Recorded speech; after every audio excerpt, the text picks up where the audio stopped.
Vdes tragjikisht një person në fushë Kosovë u mbyt me një copë shalqi. Një copë shalqi raportohet se i ka marrjetur një personi në fushë Kosovë të Shtunën. Sipas policisë, viktima është dërguar në QKUK, ku mjeku kujdestar ka konstatuar vdekjen e tij.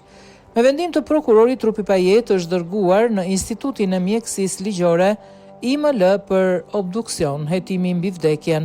Fushë Kosovë, 25/7/2026. Raportohet se viktima mashkull kosovar është dërguar në QKUK pasi dyshohet se gjatë ngrënies së shalqirit i kishte ngecur një copë në fyt, duke i shkaktuar vështirësi në frymarrje. Mjeku kujdestar ka konstatuar vdekjen e viktimës. Me vendim të prokurorit, trupi i pajet u dërgua në IML për obduksion, thuhet në njoftim.